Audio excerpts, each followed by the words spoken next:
Chapter 9 Reaper. Glissa hardly got any sleep that night. After hauling the massive golem into the chimney, she had trudged back through the dross to make sure once and for all that the Nim weren't going to return. When she got back, Slobad had the golem's chest open and had practically crawled inside. With his fire tube burning in one hand, the goblin peered into the chest cavity, making a racket with his tools. The interior of the chimney was brighter than Glissa would have imagined. The purple energy that streamed through the walls of the chimney provided an eerie glow that illuminated the entire chamber. With light coming from all around her, Glissa cast no shadow at all inside.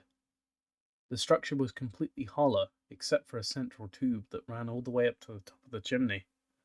She could see no smoke, so she assumed it must travel through the tube.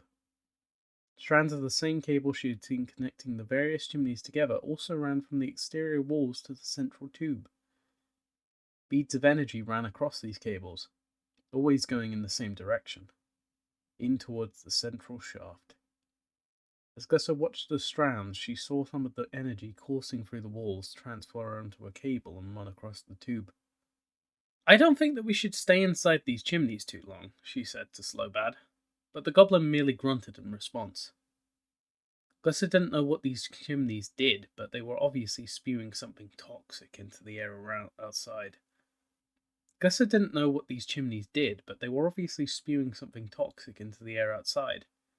Slobad right? Did the dross itself create the Nim from humans? That controller certainly wasn't human any longer. Perhaps he never had been. Halfway around the chimney, Glissa found a staircase cut into the exterior wall, circled up and around the chimney. She climbed the stairs, ducking under cables periodically, and eventually came to a balcony that encircled the chimney. Holes were cut to the outside wall, and she could see out into the haze. It was growing dark, and she could barely see the outlines of the surrounding chimneys. Glissa descended again and curled up on the floor to get some sleep. It was not a restful night. Every hour or so, she was awakened by the sound of the goblin swearing, or a huge clatter of tools dropping. She knew that Slobad was too involved in his tinkering to notice anything important like an invading Nim army, so she took these times to scout the area. She checked the windows to the balcony and patrolled the surrounding chimneys. There was no sign of activity, which bothered her more than if she had seen an approaching army. Surely the controller and his wayward Nim would be missed. In the dim light of the early morning, Glissa awoke to find Slobad asleep next to the Iron Man. The golem's chest cavity was closed, and Slobad had wiped most of the dross off the golem. As much as she wanted to let her friend sleep, Glissa knew now that was the best time to begin their journey. None of the moons had come up yet, and the darkness should cover their exit. "Slobad," she called to him. The goblin turned over and started to snore. "Slobad, wake up!" She walked over to him and kicked him in the side. "Slobad!" The goblin sat bolt upright, clutching the fire tube in his hand. "What? What is it? What is it, huh?" He flipped on his fire tube and looked all about. "What wrong, crazy elf? You not see me in the dark? Go to sleep, huh? Slobad tired." "It's time to go," said Glissa. "We should keep moving. I think this old tin giant is a lost cause." Slobad looked at Glissa. Recognition of who she was and where they were slowly crossed his sleep-squashed face. "Yeah, we go," he said. "If I had more time, could make it work again. Pity. Great machine. Never seen anything like it, huh? Pity. Need more time." "Sorry," interrupted Glissa, "but we should go. You can't fix everything." "Did fix everything," said Slobad as he gathered up his tools. "Cleaned inside and out. Should work, huh? Need more time to find what Slobad missed. Must have missed something. Should work." "Well, it doesn't," said Glissa. "Now we should go before the Nim come back." She went to the entrance and looked out into the haze. She couldn't see far, but she didn't hear anything, and the dross around the chimney was motionless. Glissa looked back at Slobad. He was still staring at the golem, as if willing it to come back to life. Come on, Slobad. It's time to go. Elf not understand, said Slobad. Golem's from time before time. The golem's here before goblins or elves or anything, huh? The golem was myth, but now real. Need more time. Gessa came back over to the goblin and put her hand on his shoulder. You said it yourself, she told him. Those were just myths and legends. Stories told to children. Not real. This thing is probably some old Nim construct that just got lost in the dross. Leave it and let's go before we're found by another patrol. Slobad patted the giant on the chest and walked towards the door. Gessa followed him, and then they headed into the dross. That should be that way. Are you sure? Asked Gessa. All these chimneys look alike to me. Is Ingle up already? I can't see any of the moons. No, Ingle not up yet, said Slobad. He pointed at another chimney just visible through the haze. Elf fight Nim controller there. We ran straight from the razor field. Elf fight Nim controller there. We ran straight from the razor fields to here. Vault farther into the myth address, huh? Come on, we go. Guess I had no idea. All the chimneys looked so similar. They were bluish, black, and craggy. Some had large reddish-orange patches of flaky metal that looked like the infection she'd had on her leg. But the differences were far outweighed by their depressing sameness amidst the inky haze of the ever-present dross. Slobad seemed to have an innate sense of direction, probably from spending all his life crawling through tunnels. As Gessa followed Slobad into the dross, she stared at the chimney they had just left and tried to commit it to memory. Maybe they could come back for this golem later. When she looked forward again, she froze. What she had thought was another chimney ahead of them had just moved. Slobad, whispered Gessa. Did you just see that? See what? That chimney. It moved. Haze make crazy elf see things, huh? Said Slobad as he continued forward. The dark shape in the haze moved again, moved towards them. And Slobad stopped short. Now crazy goblins see things, Slobad said, rubbing his eyes. The shape was moving faster now and heading straight at them. Gessa couldn't tell what it was through the haze, only that it was big as a chimney. She looked left and right, but there was nothing but haze and dross as far as she could see. They definitely couldn't outrun this thing, whatever it was. Back to the chimney, she shouted. Quick! Gessa grabbed Slobad around the waist and lifted him from the dross. Holding the goblin under her arm like a Vorak carcass, she ran back towards the chimney. The huge creature gained on them with every step. Gessa wasn't sure they'd make it to the chimney in time. The ground shook beneath her feet and the dross washed over her hips, slowing her down. Gessa pressed on, diving through the entrance into the chimney just as a wave of the dross slapped her in the back. She jumped to her feet and ran to the stairs. Get behind your golem, she called to Slobad. Maybe it'll do something for you. Gessa reached the balcony and looked out the window. The monster was right outside the chimney. It looked for all the world like a Nim, but it was easily 20 feet tall. Its greyish-purple skin was emaciated. She could see every gigantic rib sticking out from the beast's chest. They must be at least 6 feet long, thought Gessa. The cartilage along its back, what Gessa had thought was an exoskeleton of the Nim, was easily 3 feet high and 5 feet across. There was something odd there, though. Its backbone looked different from the ones she'd seen on the Nim. The beast slithered around the chimney, peering back and forth as if trying to find its prey. It moved off towards the chimney where Gessa had fought the Nim controller.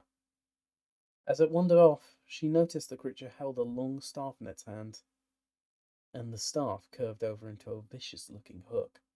If it went just a little farther, Gessa thought, they might just be able to make it to the next chimney and hide until the monster left.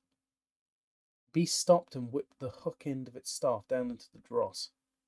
When the hook came back up, there was something impaled on the end. It was the remains of the controller. Gessa watched as the huge beast lifted the hook over its back. The cartilage pulled away from its body with a terrible sucking sound to reveal some type of chamber. The beast shook the staff until the body came loose. The carcass fell down into the chamber with a sickening plop. Glissa was frozen to her spot. She watched as the chamber closed and the beast turned and strode back through the dross. It came up to the chimney, its face just a few feet away from Glissa. She turned to run, but it was too late. The beast slammed into the structure, knocking Glissa from the balcony. The elf screamed as she fell. There was nothing to hold on to, nothing to kick off of. She was plummeting straight to her death. Then she stopped. Something had caught her. She looked over and saw the squat face of the golem, its red eyes open and staring at her. Perched atop its shoulders was Slobad, grinning from ear to pointed ear. "What the flare?" exclaimed Glissa. "How?" "I don't know how," said Slobad. "Just sit up and look at me, huh? Like I said, need more time." Glissa fought to regain her composure. "Is it friendly?" "Slobad thinks so," said the goblin. Tell the golem to catch Crazy Elf, huh? It did, see? You caught, huh? Great, tell it to get us from here now." The chimney shook as the beast slammed into it again. "Before that thing brings the chimney down on top of us." "Golem, walk," said Slobad, pointing to the entrance. The golem walked towards the door, holding Glissa under one arm. Slobad perched on its shoulders. The elf could tell they weren't all going to fit in the narrow entrance. It had barely been big enough to drag the golem through on its back. Now that she saw the construct standing, she realized it must be tall. When the golem reached the entrance, it thrust out an arm and smashed through the wall. Debris rained down around them, but they were through. "Golem, run!" cried Slobad. Glissa strained to look behind her. The huge creature was coming round the chimney. The golem broke into a trot, moving away from the creature. But even with its long legs, it couldn't move through the dross faster than the 20-foot tall beast.